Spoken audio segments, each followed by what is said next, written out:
नमस्कार, मैं हूँ नेहा पांडे और प्रस्तुत कर रही हूँ एक कहानी जिसे लिखा है मीरा सिन्हा ने।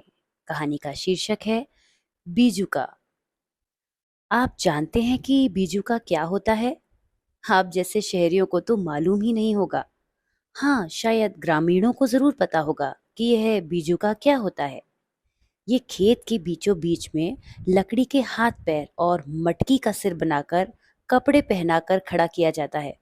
बड़ी अजीब सी मानवाकृति दिखती है, ढीले ढाले कपड़े पहने हुए। पर किसानों का मानना है कि इन्हें सचमुच का आविष्कार समझकर चिड़िया और जीव जंतु इसके डर से खेत के पास नहीं फटकते हैं और इस प्रकार खेत का नुकसान बच जाता है। मेरी भी बहुत बकबक करने की आदत पड़ी है। अब जो मैं घटना आपको बताना चाहती हूँ उसमें बीजूका शब्द का प्रयोग हुआ है। पर मैंने क्या किया, इस शब्द की जन्मकुंडली खोलकर बैठ गया। खैर छोड़िए, अब हम सीधे घटना पर आते हैं। मेरा पेपर वाला सुबह पेपर दे ही जाता है और मेरा नियम है कि मैं समाचार भले ही ना पढूं, भविष्य फल पढ़ता हूँ। हाँ, तो उसको पढ़ने के बाद मैं मॉर्निंग वॉक के लिए निकलता हूँ। रास्ते में घर के लिए ताजी ताजी सब्जियां खरीदता हूँ और फिर हमारे एक परिचित रईस हैं, मिस्टर त्रिपाठी। उनके घर पर लगभग 1 घंटे बैठकबाजी करके वहीं पर नाश्ता करके मैं घर वापस आता हूँ और जल्दी जल्दी नहा धोकर तैयार होकर टिफिन लेकर ऑफिस के लिए निकल पड़ता हूँ। पत्नी से मेरी इस आदत को लेकर झड़प भी होती है। उसका कहना है कि मॉर्निंग वॉक तो ठीक है, पर ये रोज रोज बैठकबाजी क्या शोभा देती है। पर मेरे क्रम में कभी व्यवधान नहीं होता, यहाँ तक कि यदि थोड़ी बहुत तबीयत खराब हुई तो भी। ये परिचित रईस मेरे जन्मांध थे और पूर्वजों का अकूत धन विरासत में मिला था। अतः हमेशा ये अपने इर्द गिर्द लोगों की भीड़ इकट्ठी किए रहते, जो कि इनको समाचार पढ़कर सुनाते, देश विदेश की बातें होती। और चूंकि वहां खुले दिलों से लोगों का स्वागत होता, तो मेरे जैसे नित्य प्रति जानने वालों की भी एक संख्या थी। आज सुबह मैंने भविष्य फल में पढ़ लिया था कि किसी भ्रामक समाचार की वजह से मन खिन्न रहेगा। खैर, मैं नित्य प्रति की तरह तैयार होकर मॉर्निंग वॉक के लिए निकलने ही वाला था कि पत्नी ने टोका, आज भी जा रहे हो? बेटा आने वाला है, उसकी ट्रेन स्टेशन पर आ भी गई होगी। अब लेने नहीं जाते हो तो कोई बात नहीं, घर पर तो इंतजार कर ही सकते हो। 4 महीने बाद आ रहा है, वह भी केवल 4 दिन के लिए। पत्नी ने ताना मारा। उफ, मैं तो भूल ही गया था, मेरा बेटा हैदराबाद से बीटेक कर रहा है। 4 महीने बाद घर आ रहा है, वह भी केवल 4 दिन के लिए। मैंने मना भी किया था कि 4 दिन के लिए आने का कोई सेंस नहीं है, जब लंबी छुट्टी होगी तब आना। तो वह बोला, नहीं पापा, बहुत होम सिकनेस हो रही है, आप लोगों की बहुत याद आ रही है। मैंने पत्नी से कहा, नहीं जा रहा हूं, मैं अभय के आने की बात भूल ही गया था। वह तो भूल ही जाएंगे, जाने क्या त्रिपाठी जी के यहाँ मिल जाता है, ऐसा लगता है उनका घर मंदिर हो, वहां मत्था टेके बिना दिन की शुरुआत ही नहीं हो सकती। पत्नी की बड़बड़ाहट चालू थी। मैं कपड़े उतारने ही वाला था कि मोहल्ले का एक लड़का आया। बोला, अंकल जी, अभय भैया का एक्सीडेंट हो गया है, हॉस्पिटल ले गए हैं। मेरी आंखों के सामने अंधेरा छाने लगा। वह तो कहो पत्नी अंदर थी और किचन में अपने बेटे के लिए कुछ बना रही थी, जिसकी सुगंध मेरे नाक में घुस रही थी। खैर, मैंने अपने को किसी तरीके से सामान्य करने की कोशिश की और उससे पूछा, कैसे हुआ, कहाँ हुआ, किस हॉस्पिटल में लेकर गए हैं? तो वह बोला, यह सब मुझे नहीं मालूम, मैं तो आ रहा था कि तभी एक सज्जन आए और बोले, बेटा एक पुण्य का काम कर सकते हो, इस पते पर ये खबर दे दो, मुझे बहुत जरूरी काम है, देर हो जाएगी। यह कहकर उन्होंने मुझे आपका पता बताया। मैंने कहा, अरे मैं तो इनको अच्छे तरीके से जानता हूँ, यह खबर मैं पहुंचा दूंगा। अब मैं क्या करूं, कैसे पता लगाऊं? अपने बेटे को फोन मिलाया तो वह स्विच ऑफ था। मैंने पत्नी से कहा, मैं जरा बाहर जा रहा हूँ, अब है उसका फोन आएगा तो मुझे फोन करना। मतलब क्या है तुम्हारा? ऐसी भी क्या दीवानगी, और अभय का फोन आएगा क्या मतलब?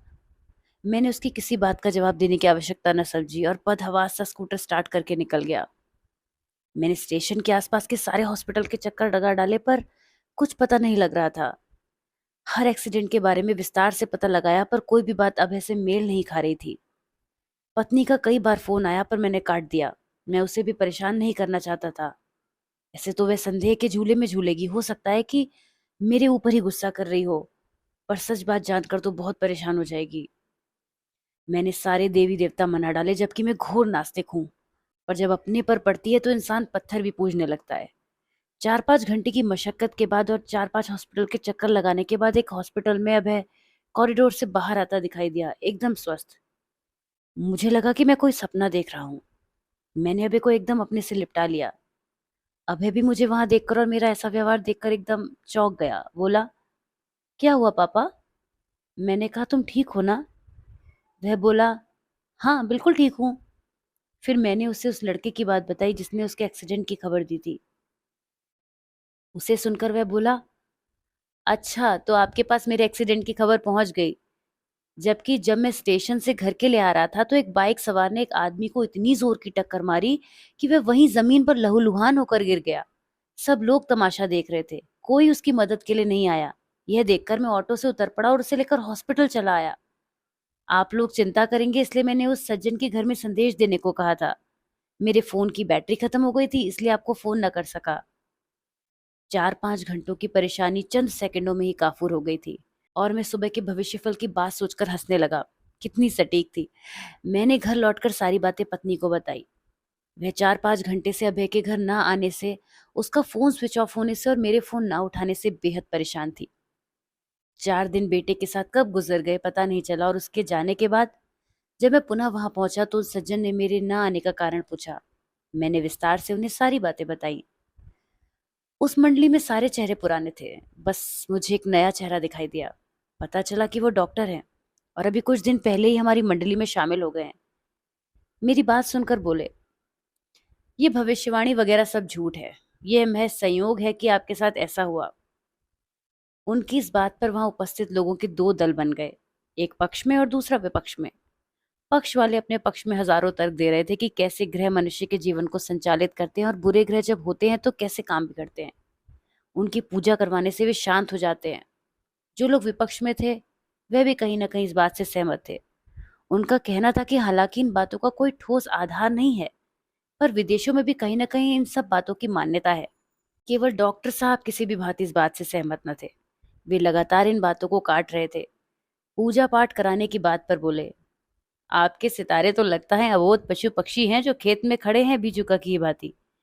आपके झूठे उपायों से डरकर आपको नुकसान नहीं पहुंचाते हैं। इतने शक्तिशाली हैं कि मनुष्य का जीवन उथल पुथल कर सकते हैं, पर मात्र पीपल के पेड़ पर जल चढ़ाने और दीपक जलाने से शांत हो जाते हैं। इस बात का अंत तो हो नहीं सकता था, अतः मैंने ही एक तरह से संधि प्रस्ताव रखा। अरे छोड़िए इन सब बातों को, यह तो अपनी अपनी आस्था है। तब तक गर्मा गर्म नाश्ता, जलेबी और कचौड़ी आ चुकी थी। सबने सारे विरोध ताक पर रखकर खूब छक्कर खाया। वह न जाने क्यों मुझसे इतना प्रभावित हो गए थे कि उठने पर बोले, चलिए मैं आपको अपना नर्सिंग होम दिखाता हूँ, यह थोड़ी दूरी पर है। अभी 1 हफ्ते पहले इसका उद्घाटन माननीय मंत्री जी के हाथों हुआ है। मुझे याद आया, मैंने पेपर में इस नर्सिंग होम के बारे में पढ़ा था। पहले तो मैंने मना कर दिया, फिर मैंने सोचा बीमारी ऐसी चीज है जो बिना बताए समय चली आती है। ऐसे में एक डॉक्टर और एक नर्सिंग होम जो पास में हो उनके बारे में जानना जरूरी है। मैं उनके साथ कार में चला गया। नर्सिंग होम क्या था, नर्सिंग होम कम 5 स्टार होटल ज्यादा लग रहा था। उसके बाद भी मुझे अपने कैबिन में ले गए जो बहुत भव्य और एक योग्य डॉक्टर के अनुकूल था। पर कैबिन में प्रवेश करने के पूर्व मेरी नजर दरवाजे पर लटके नींबू और मिर्च पर पड़ी। मैं एकदम संदेह से भर उठा। मैंने अपना संदेह उन पर जाहिर कर दिया। मैंने कहा, ये नींबू और मिर्च क्यों टांग रखे हैं आपने? तो वे बोले, अरे आप जानते नहीं हैं आजकल कितनी प्रतिद्वंदिता है। एक दूसरे से आगे निकलने के लिए लोग हर तिकड़म इस्तेमाल करते हैं। किसी की उन्नति कोई देख नहीं सकता। ऐसे बुरे नजर वालों की नजर से बचाने के लिए इन्हें टांग दिया है। मैंने एक बार उनकी ओर देखा और एक बार दरवाजे पर लटकी नींबू मिर्च को, और फिर न जाने कब वह नींबू मिर्च बीजुका में बदल गया। मैं समझ ही नहीं पाया, पर हाँ, उससे डरकर बुरी नजर वाले मानव आस पास आने से कतरा रहे थे। ऐसा इन बातों को ना मानने वाले डॉक्टर साहब का मानना था। तो ये थी एक कहानी बीजुका। कैसी लगी जरूर बताइएगा। धन्यवाद।